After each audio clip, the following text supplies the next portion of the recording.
Bismillahirrahmanirrahim. Assalamualaikum warahmatullahi wabarakatuh. Selamat siang pemirsa Liberty. Pada siang hari ini Liberty masih berada di seputar lingkungan Keraton Kasunanan Surakarta Hadiningrat. Semoga saja pemirsa tidak akan pernah bosan dengan liputan yang Liberty suguhkan.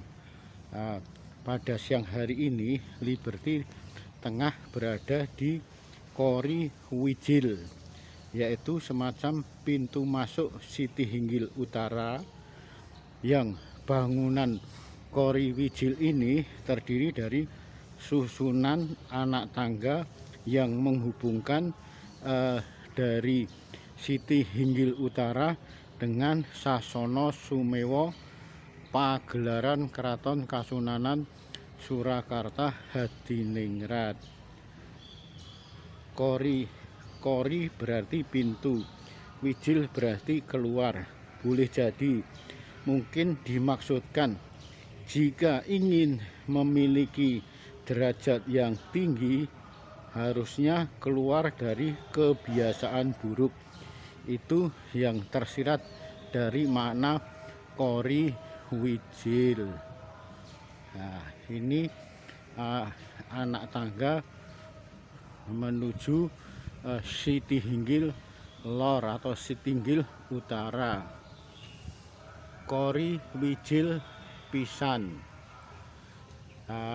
Dari Kori Wijil pisan ini seperti yang tempo hari Liberty sampaikan, bahwa ada dua meriam yang dipindahkan dari depan pagelaran Keraton Kasunanan Surakarta Hadiningrat, yang saat itu diambil dari Waringin Gung dan Waringin Binatur.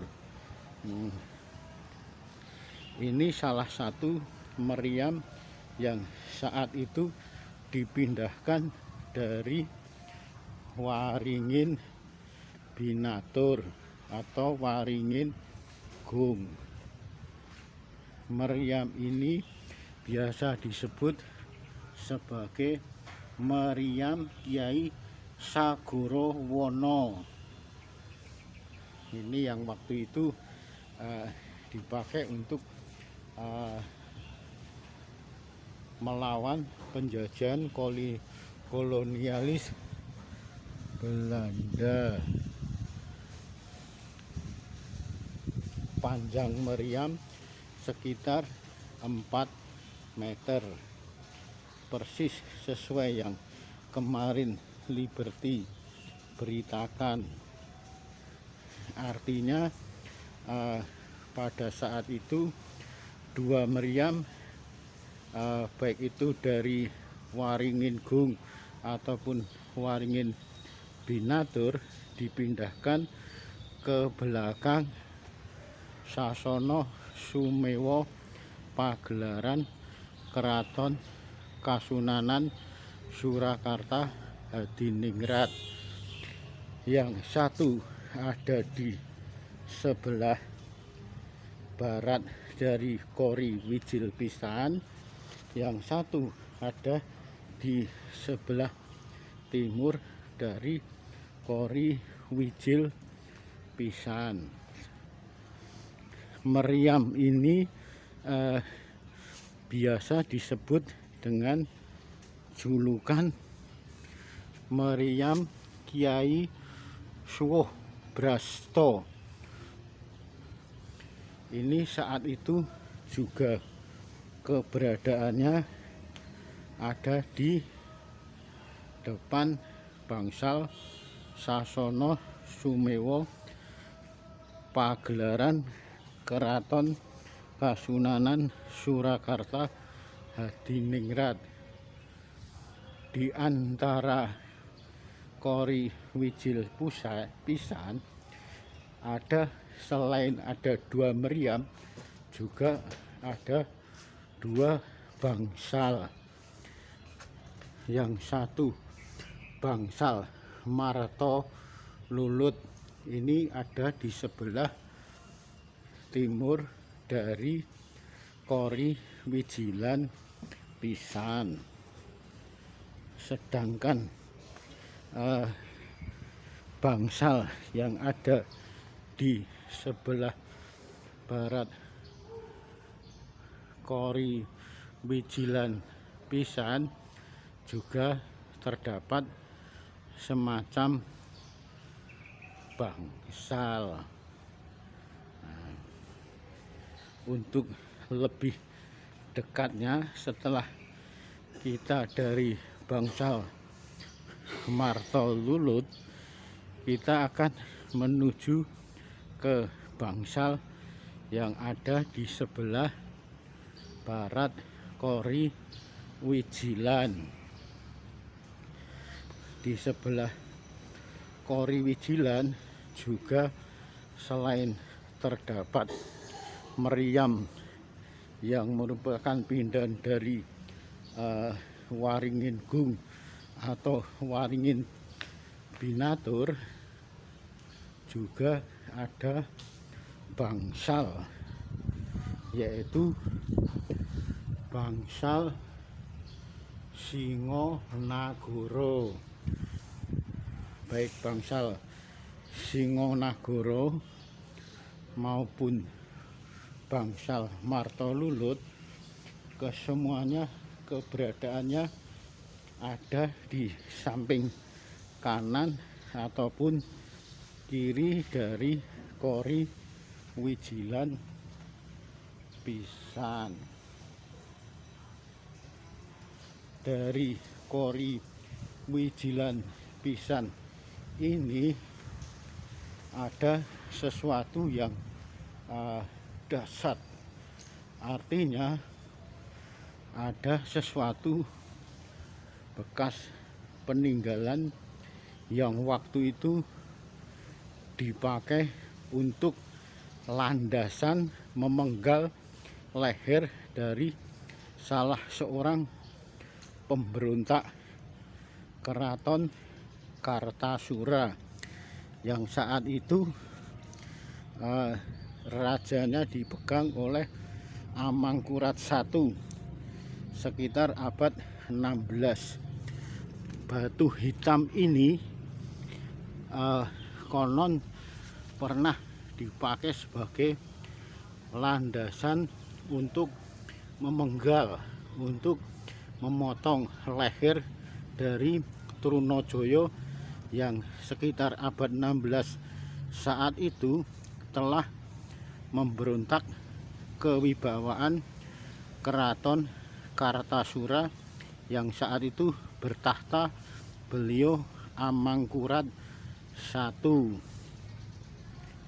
Posisi batu hitam ini persis ada di anak tangga pertama dan di tengah-tengah dari anak tangga Kori Wijilan Pisan yang menuju ke arah Sitihinggil Utara.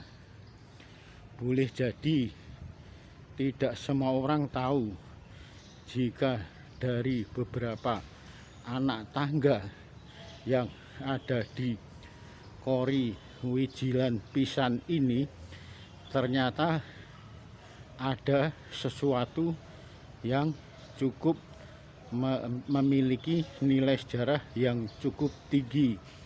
Di antara 1, 2, 3, 4, 5, 6, 7, 8, 9, 10 dari anak tangga pertama, dan persis ada di tengah-tengah anak tangga pertama Kori Wijil Pisan, ternyata ada batu hitam yang pastinya sangat keras sekali, yang pada saat itu dipakai oleh Amangkurat I selaku raja penguasa Keraton Kartasura yang sekarang ini masuk wilayah Kabupaten Sukoharjo.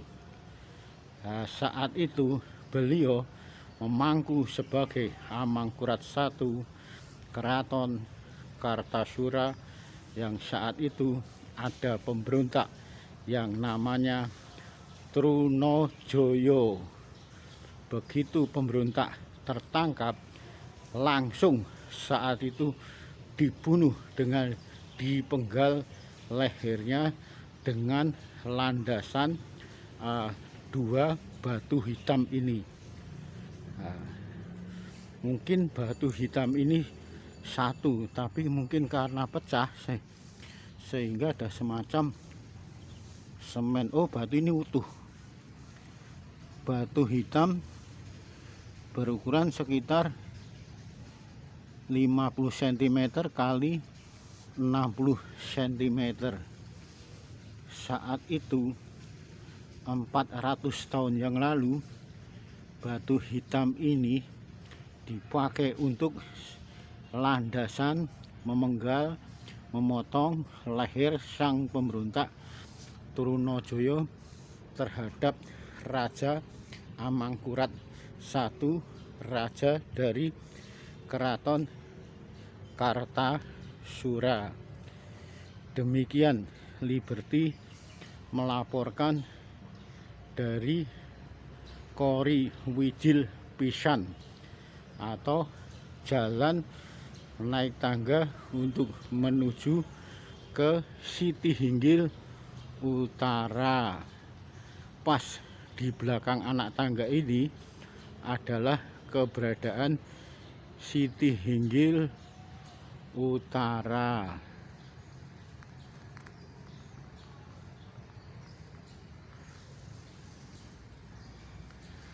Suasananya memang tidak begitu banyak dikunjungi orang. Pasalnya pada hari-hari tertentu pintu pagar berwarna besi biru ini dibuka jika saat ada keperluan dari Sinuwun Pakubono 13. Sehingga untuk kali ini kita melihat suasana dari Siti Hinggil Utara kami lihat dari bangsal Wijil Pisan.